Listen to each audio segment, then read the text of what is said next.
you've got to be talking about a television, but with a sound bar, and it's Philips, but it's rather a different package in that sound bar, isn't it? Certainly is, Angela. And this is an extraordinary setup with both television and, as you say, a built-in soundbar. This is the Philips 65 OLED 937, and everyone's been waiting for this for a long time. It's been a bit slow off the marks to come out.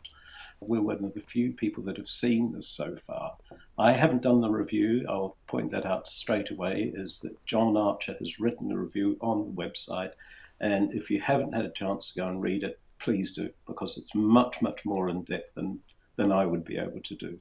It comes in two sizes. It's huge. It's 65 or 77 inch. So it's a big beast. And as far as television goes, I would say it's attractive in a minimalist, industrial sort of way. But underneath there is the sound system, which is a Bowers and Wilkins sound system that is attached to the television itself.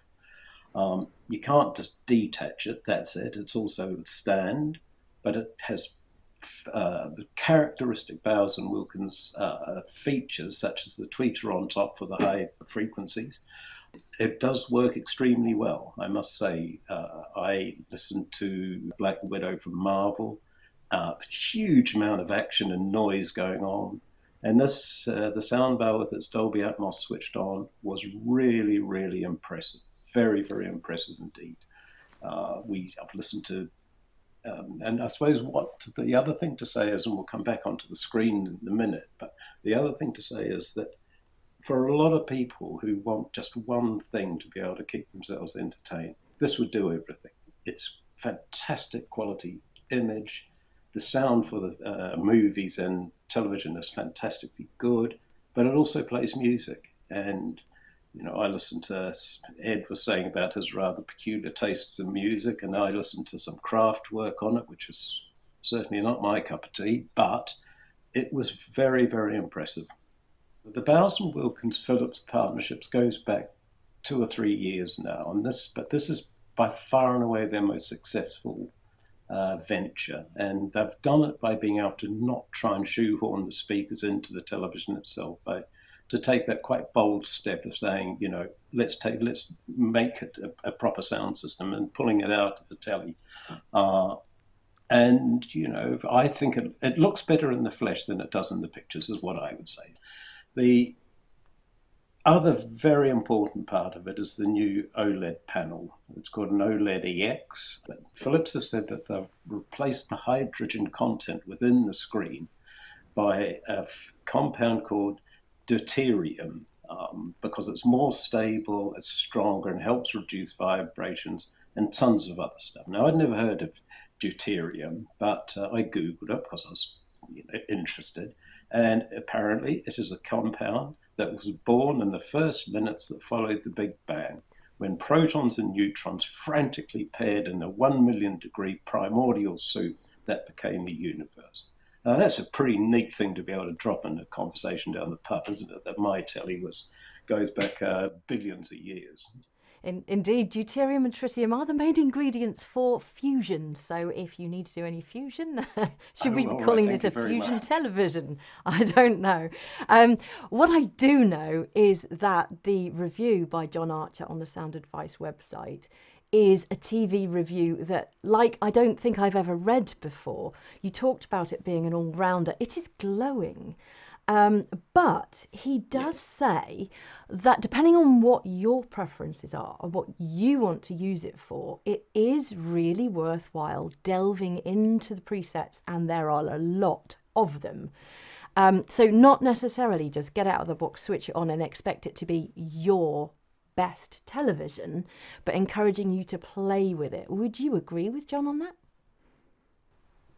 Oh, absolutely, absolutely. The tellies, and Philips is no different to anyone else. Tellies are shipped in something called eco mode, which is sort of, an average of what they think people may want to look at. It's really what people would say is perfect. What the beauty of the Philips one is that the menus, the on-screen menus that you can do to do the fine tuning, It's extremely simple to do. You don't need someone to do it for you. You can just work through it. You're seeing it happen on screen. There is no right or wrong. It's what you think is the best one. We tried Dolby Vision, and that has two settings on it, a dark and a bright. And you can see that on the screen as you change it from one to the other, you'll see it but on skin tones in particular. You could, to me, my preference was the bright one because it gave a much more natural tone, I suppose, to the skin. I would find it, in terms of picture quality and audio quality, I would find it pretty difficult to find anything wrong with it. John made the point that on fast action sequences, for example, the sharpness holds up superbly in the scenes. As I say, we watched Black Widow, which is extremely fast, and you never saw any lag or jitter or anything like that. It was as fast as anything.